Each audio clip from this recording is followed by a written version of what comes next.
नमस्कार प्यारे स्टूडेंट, आज हम लोग अपने कक्षा 10 के चैप्टर नंबर 1 रसायन विज्ञान के रासायनिक अभिक्रियाओं के बारे में चर्चा करेंगे।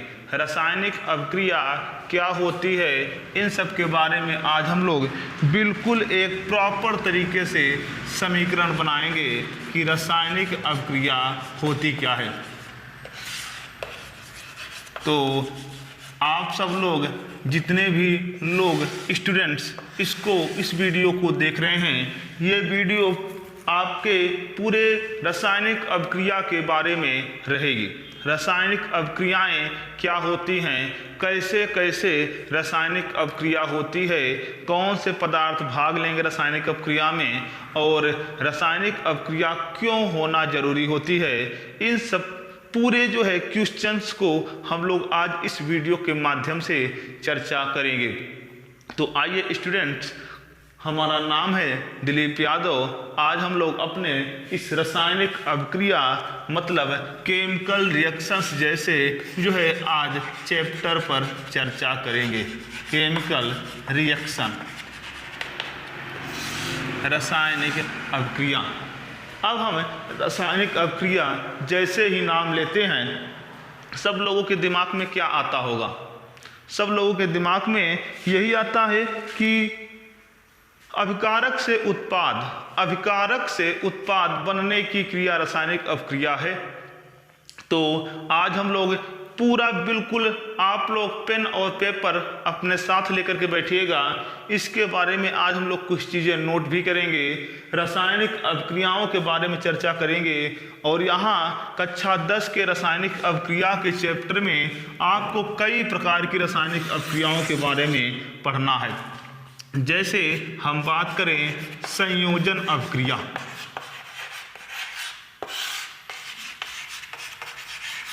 संयोजन अभिक्रिया जिसको हम बोलते हैं एडिशन रिएक्शन। लिखते चलिएगा, संयोजन अभिक्रिया एडिशन रिएक्शन। दूसरा वियोजन अभिक्रिया,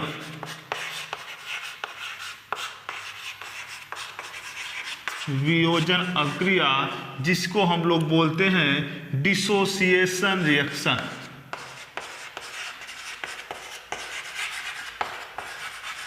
डिसोसिएशन रिएक्शन। तो संयोजन अभिक्रिया को हम लोग एडिशन रिएक्शन कहते हैं और वियोजन अभिक्रिया को हम लोग डीकम्पोजिशन रिएक्शन या डिसोसिएशन रिएक्शन कहते हैं। तीसरी नंबर जो हमारी अभिक्रिया है उसके बारे में हम लोग यहाँ पर चर्चा करेंगे। अगली हमारी जो अभिक्रिया होगी उस अभिक्रिया का नाम है विस्थापन अभिक्रिया। विस्थापन अभिक्रिया के बारे में चर्चा करेंगे जिसको हम लोग बोलते हैं डिस्प्लेसमेंट रिएक्शन। डिस्प्लेसमेंट रिएक्शन बोलते हैं। इसी में हमको एक और मिलेगी द्विविस्थापन अभिक्रिया। ये पूरी अभिक्रियाओं के बारे में आपको पढ़ना है। इसे हम बोलते हैं डबल डिस्प्लेसमेंट रिएक्शन।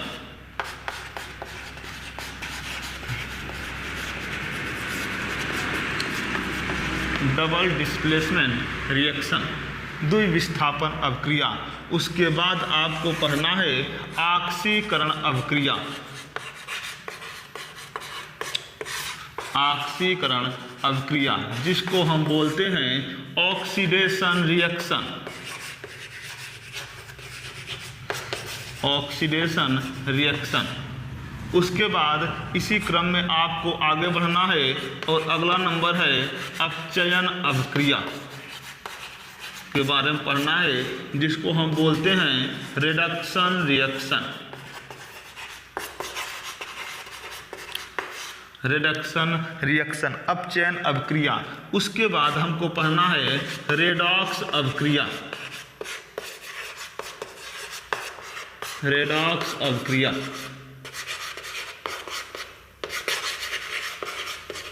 रेडॉक्स अभिक्रिया। उसके बाद अगली अवक्रिया के बारे में पढ़ना है आपको, ऊष्माक्षेपी अवक्रिया। ऊष्माक्षेपी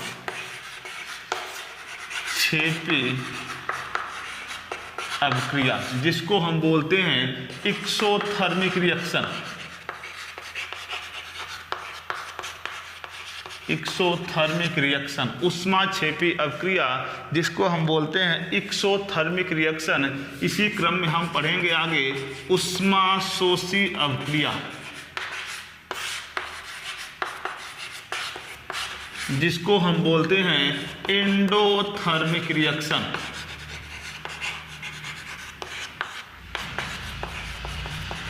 एंडोथर्मिक रिएक्शन।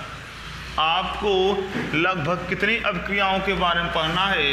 तो 1 2 3 4 5 6 7 8 और 9 और एक इसी प्रकार से हम पढ़ेंगे प्रकाश संश्लेषण अवक्रिया।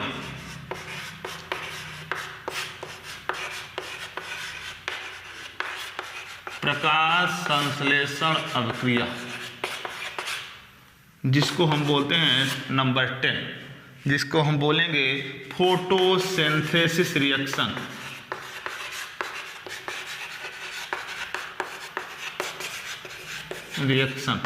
तो इतनी अवक्रियाओं के बारे में स्टूडेंट आज हम लोग चर्चा करेंगे। मतलब आपके रासायनिक अवक्रिया जो चैप्टर है उसमें आपको कुल 10 प्रकार की अवक्रियाओं के बारे में पढ़ना है। अब इन 10 प्रकार की जो अवक्रियाएं हैं इसको हम 2 पार्ट में बनाएंगे। एक पार्ट में आपको 5 रिएक्शन मिलेंगी, मतलब संयोजन, वियोजन, विस्थापन, द्विविस्थापन और ऑक्सीकरण अवक्रिया। 5 अवक्रियाओं को हम अपने पार्ट 1 में डिस्कस करेंगे और 5 अवक्रियाओं को हम अपने पार्ट 2 में डिस्कस करेंगे। मतलब आपको समझना होगा यहाँ पर जो है रासायनिक अवक्रिया से संबंधित 2 पार्ट आएंगे और यदि आप इन दोनों पार्टों को बिल्कुल अच्छी तरीके से एक हॉनेस्टी के साथ, एक ईमानदारी के साथ आप देखेंगे और कॉपी और पेन जरूर लेकर के बैठिएगा, क्योंकि हमारे दिमाग का कंसंट्रेशन बिल्कुल बना होना चाहिए रासायनिक अवक्रिया के इस चैप्टर में। तो इतने प्रकार की अवक्रियाओं के बारे में आज हम चर्चाएं करेंगे, जिसमें से 5 तो हम पार्ट 1 में, फिर 5 को हम पार्ट 2 में चर्चा करेंगे।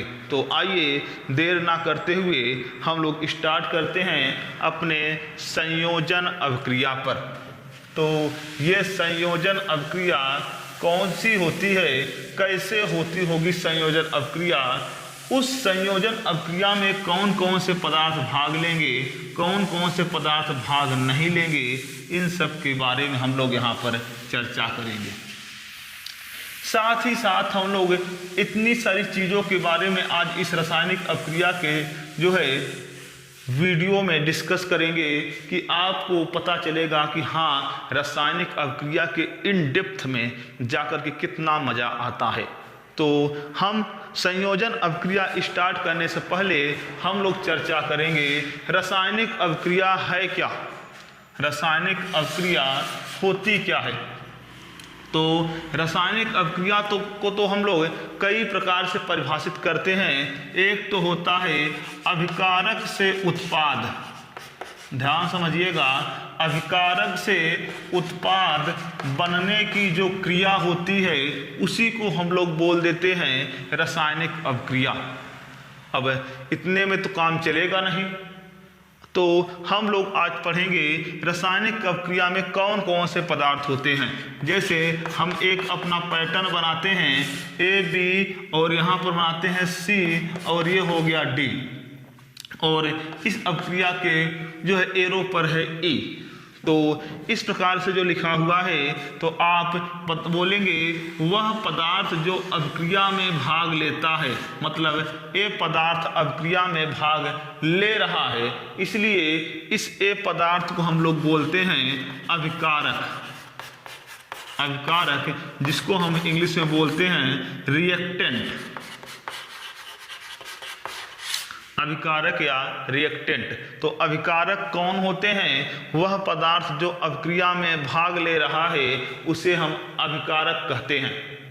अब ये क्या है सर? इसे हम बोलते हैं आक्रमणकारी अभिकर्मक। आक्रमणकारी अभिकर्मक।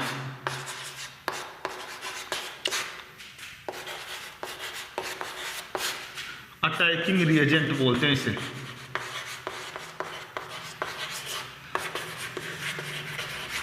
अटैकिंग रिएजेंट, आक्रमणकारी अभिकर्मक इसको हम बोलते हैं। आप पहले इन सब के नाम के बारे में जानिए, फिर हम इनके एक एक करके इनके कार्यों के बारे में भी देखेंगे कि रासायनिक अभिक्रिया में इनके कौन कौन से कार्य होते हैं। और यहाँ ई जो लिखा हुआ है ये है उत्प्रेरक।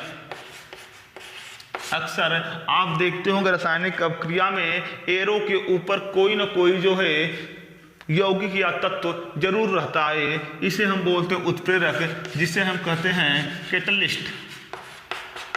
किसी भी रासायनिक अभिक्रिया में उत्प्रेरक का इस्तेमाल क्यों होता है, इन सब के बारे में आज हम लोग इन डेप्थ जा करके अच्छी तरीके से पकड़ेंगे इन सब चीज़ों को। और ये जो है जो रासायनिक अभिक्रिया के पश्चात बना है इसे हम बोलेंगे उत्पाद, जिसको हम प्रोडक्ट बोलते हैं, उत्पाद। और रासायनिक अभिक्रिया में जो पदार्थ जैसे गैसेस जो होती हैं, जो हानिकारक गैसेस वगैरह होती हैं जो बाहर निकलती रहती हैं, उसे हम बोलते हैं सह उत्पाद, जिसको हम बोलते हैं बाई प्रोडक्ट। By product. तो आप ध्यान पूर्वक समझिएगा, इस पूरी रासायनिक अभिक्रिया में A + B C + D में A अभिकारक है। तो अभिकारक क्या होता है? अगर हम क्वेश्चन पूछे आपसे कि अभिकारक क्या होते हैं तो आप क्या बताएंगे कि वह पदार्थ जो अभिक्रिया में भाग लेता है उसे अभिकारक कहते हैं। अब आक्रमणकारी अभिकर्मक किसे कहते हैं? तो वह पदार्थ जो अभिकारक पर आक्रमण कर देता है, वह पदार्थ जो अभिकारक पर आक्रमण कर देता है उसे आक्रमणकारी अभिकर्मक या अटैकिंग रिएजेंट कहते हैं। और यहाँ पर उत्प्रेरक का क्या योगदान होता है? तो ध्यान पूर्वक समझिएगा, उत्प्रेरक क्या करता है कि जो है उत्प्रेरक अभिक्रिया की दर को बढ़ा देता है। उत्प्रेरक जो होता है यह अभिक्रिया की दर को बढ़ा देता है। अब ये कैसे बढ़ाता होगा? मान लीजिए A और B के बीच में टक्कर 1 हफ्ते में होने वाली थी, लेकिन इस उत्प्रेरक ने इस अटैकिंग रिएजेंट B को उत्प्रेरित कर दिया अर्थात उत्तेजित कर दिया और B ने तुरंत A पर अटैक कर दिया और अभिक्रिया तुरंत हो गई। तो अभिक्रिया की गति को या अभिक्रिया के दर को तीव्र करने का कार्य कौन कर रहे हैं? उत्प्रेरक अभिक्रिया की दर को तीव्र करने का कार्य कर रहे हैं। अब मामला यहाँ आया कि जब A + B की टक्कर हुई, A + B की टक्कर कौन कराया? तो E मतलब उत्प्रेरक ने कराया। तो हम आपसे क्वेश्चन पूछे, क्या उत्प्रेरक ने टक्कर में भाग लिया था? तब आप कहेंगे कि सर टक्कर में तो भाग नहीं लिया लेकिन टक्कर कराया है। हाँ, यही तो बात होती है उत्प्रेरक के अंदर कि स्वयं लड़ाई में भाग नहीं लेगा, मतलब स्वयं अभिक्रिया में भाग नहीं लेगा, लेकिन अभिक्रिया की दर को क्या कर देता है? तीव्र कर देता है। तो उत्प्रेरक वे पदार्थ होते हैं जो अभिक्रिया की दर को तीव्र कर देते हैं, अर्थात वो कभी अभिक्रिया में भाग नहीं लेते हैं, वो केवल इनको उत्प्रेरित करेगा तो ये इस पे अटैक कर देगा। अब यहाँ पर देखा जाए, अभिक्रिया के पश्चात जो B ने A पे अटैक किया और जो नया उत्पाद बना उसका नाम है C मतलब प्रोडक्ट। अब प्रोडक्ट जब बनेगा तो वहाँ से बहुत सारी गैसेस, हानिकारक गैसेस निकलेंगी बाहर, जिसको हम सह उत्पाद या बाई प्रोडक्ट की संज्ञा देते हैं। तो रासायनिक अभिक्रिया क्या है, तो आप बताएंगे सर अभिकारक से उत्पाद बनने की क्रिया रासायनिक अभिक्रिया कहलाती है। अभिक्रिया में जो पदार्थ भाग लेता है उसे अभिकारक, और अभिकारक पर जो आक्रमण किया उसे आक्रमणकारी अभिकर्मक, आक्रमणकारी अभिकर्मक को जो उत्तेजित करने का कार्य कर रहा है उसे उत्प्रेरक, और अभिक्रिया के पश्चात बना जो है पदार्थ उत्पाद, और जो बाहर निकल जा रहा है उसे हम क्या कहते हैं, सह उत्पाद कहते हैं। तो आप इसका स्क्रीनशॉट ले लीजिए या इसको नोट कर लीजिए, हम अपने आगे चलते हैं अभिक्रियाओं के बारे में। अब रासायनिक अभिक्रिया क्यों होती है, नए नए तरह के जो है पदार्थ, केमिकल, मेडिसिन, ड्रग्स, इन सब का निर्माण हम लोग अपने इसी तरह तरह के पदार्थों को मिला करके क्या करते हैं, नया पदार्थ बनाते रहते हैं और उसी का उपयोग हम लोग करते हैं। तो रासायनिक अभिक्रिया अगर ना हो तो नया पदार्थ बने ही ना, इसलिए हम लोग जो है रासायनिक अभिक्रियाएं कराते हैं। तो आइए स्टूडेंट्स, हम लोग अपने जो है रासायनिक अभिक्रिया के नंबर 1 जो है अभिक्रिया जिसे हम बोलते हैं संयोजन अभिक्रिया, उसके बारे में चर्चा करें। अब ये जो है संयोजन अभिक्रिया जिसको आप बोलते हैं एडिशन रिएक्शन, ये क्या होती है, तो जब ध्यान समझिएगा, जब 2 या 2 से अधिक अभिकारक, जैसे ए और बी ये दोनों ही अभिकारक हैं, जब 2 या 2 से अधिक अभिकारक मिलकर के जो है एकल उत्पाद, मतलब कोई भी सी का ही निर्माण कर लिया, मतलब ए और बी मिले और सी का निर्माण हुआ, मतलब 2 या 2 से अधिक अभिकारक मिलकर के जो है केवल एकल उत्पाद का निर्माण करें, या आप यहाँ लिख लीजिए ए और बी आपस में जुड़ गए और ए बी उत्पाद का निर्माण किए, तो यह अभिक्रिया हमारी संयोजन अभिक्रिया कहलाएगी। मतलब 2 या 2 से अधिक अभिकारक मिलेंगे और एकल उत्पाद का जब निर्माण होगा तो वह अभिक्रिया हमारी संयोजन अभिक्रिया कहलाएगी। अब जैसे हमने लिख दिया ए बी प्लस सी, तो ये सब जुड़ करके ए बी सी नामक उत्पाद का निर्माण कर दिए। तो अब आपको पैटर्न समझ में आ रहा होगा कि जो है संयोजन अभिक्रिया में अभिकारक जुड़ते हैं 2 या 2 से अधिक और एकल उत्पाद का निर्माण करते हैं।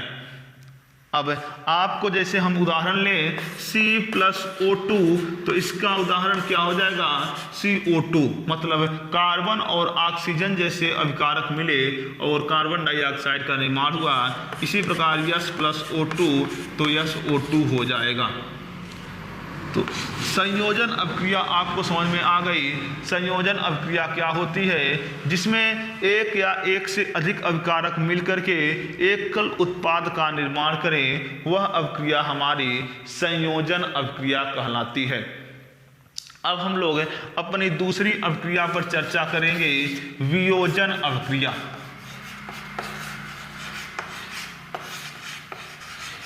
वियोजन अभिक्रिया जिसे हम डिकम्पोजिशन रिएक्शन कहते हैं या डिसोसिएशन रिएक्शन कहते हैं।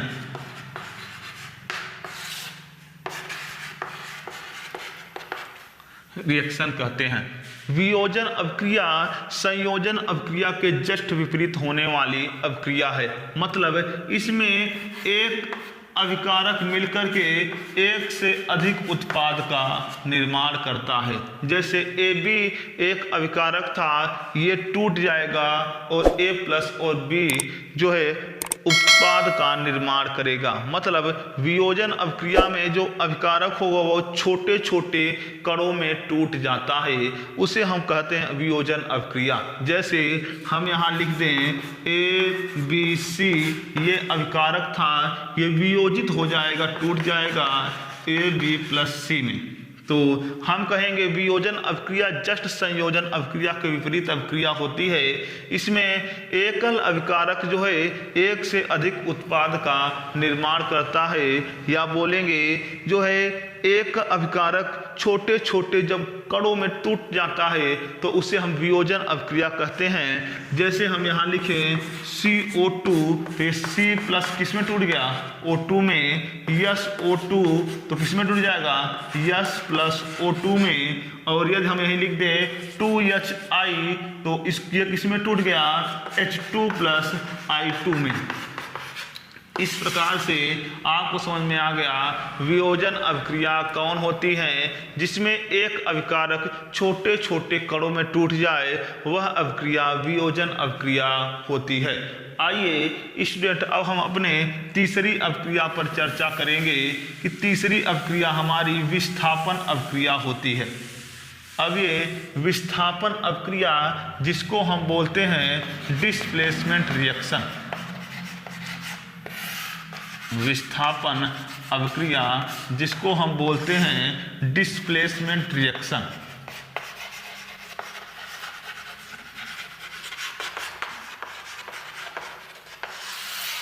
डिस्प्लेसमेंट रिएक्शन या वियोजन अभिक्रिया क्या होती है, विस्थापन मतलब किसी दूसरे का स्थान ग्रहण कर लेना विस्थापन अभिक्रिया कहलाती है।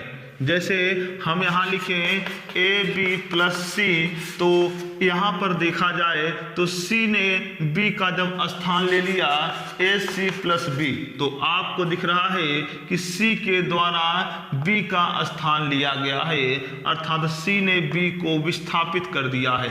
तो विस्थापन अभिक्रिया में कोई एक अभिकारक किसी दूसरे अभिकारक का स्थान ग्रहण कर लेता है, वह अभिक्रिया विस्थापन अभिक्रिया कहलाती है। जैसे कि आपने देखा C के द्वारा B का स्थान लिया गया है। इस अभिक्रिया में अगर हमें एक अभिक्रिया लेकर के चलें CuSO4 प्लस Zn, तो अब आप कहेंगे सर जिंक कॉपर का स्थान ले लेगा ZnSO4 प्लस Cu। तो विस्थापन अभिक्रिया आपको समझ में आ गई। जब क्या होता है, कोई अभिकारक किसी दूसरे अभिकारक का स्थान ग्रहण कर लेता है, अर्थात उसको हटा देता है, वह अभिक्रिया हमारी विस्थापन अभिक्रिया के अंतर्गत आती है। जैसे कि आपको इस स्ट्रक्चर के माध्यम से समझ में आ रहा होगा।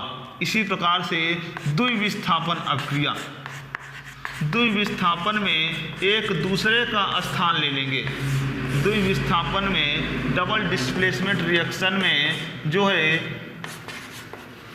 एक दूसरे का स्थान ले लेंगे। कैसे, जैसे AB और यहाँ पर है जो है C और D, तो ये जो है एक दूसरे का स्थान ले लेंगे।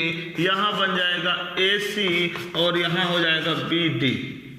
तो अब आपको दिख रहा होगा A ने जो है यहाँ पे क्या किया है, जो है C का स्थान लिया, मतलब AC बने, मतलब जो है C के द्वारा B को हटाया गया, वही B के द्वारा C का स्थान लिया गया। मतलब A B C और D, यहाँ देखा जाए तो ये इसका स्थान B का स्थान C ने लिया और C का स्थान B ने लिया, दोनों आपस में स्थान चेंज किए हैं, इसलिए द्विविस्थापन अभिक्रिया कहलाएगी ये। तो द्विविस्थापन अभिक्रिया क्या होती है तो आप बताएंगे, जिसमें एक दो अभिकारक मिले और जो है एक दूसरे का स्थान चेंज कर लें, तो वह अभिक्रिया हमारी द्विविस्थापन अभिक्रिया कहलाती है।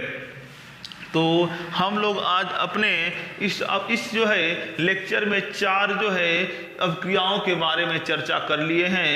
हम इसके बहुत सारे जो है पार्ट को पढ़ेंगे, कैसे अभिक्रिया को संतुलित करते हैं, कैसे होती है संतुलित अभिक्रिया, क्या होती है हिट एंड ट्रायल विद, इन सब के बारे में हम लोग अपने इसी वीडियो की सीरीज को हम लोग स्टार्ट करेंगे और चलता रहेगा। ये आपका प्यार और रिस्पांस जरूर मिलना चाहिए इस अभिक्रियाओं में। आइए अगली अभिक्रिया हम लोग देखेंगे।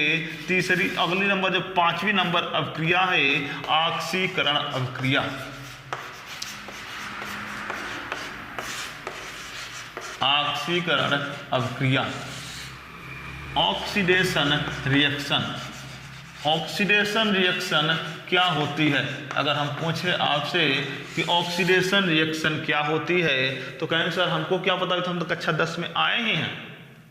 तो addition of oxygen is also known as oxidation, अर्थात वह अभिक्रिया जिसमें ऑक्सीजन जुड़ जाता है, वह अभिक्रिया जिसमें ऑक्सीजन जुड़ जाता है या हाइड्रोजन बाहर निकल जाता है, वह अभिक्रिया जिसमें ऑक्सीजन जुड़ जाता है और हाइड्रोजन बाहर निकल जाता है, उस प्रकार की अभिक्रिया को हम लोग ऑक्सीकरण अभिक्रिया कहते हैं।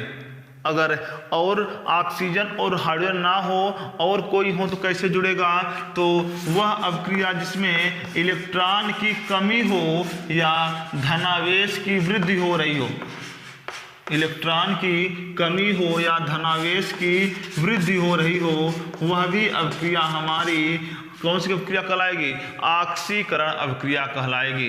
तो ऑक्सीकरण अभिक्रिया क्या है, वह अभिक्रिया जिसमें ऑक्सीजन जुड़ जाए और हाइड्रोजन बाहर निकल जाए, उस अभिक्रिया को हम लोग ऑक्सीकरण अभिक्रिया कहते हैं। इस प्रकार की अभिक्रिया में इलेक्ट्रॉन्स की कमी होती है और धनावेश में क्या होती है, वृद्धि होती है।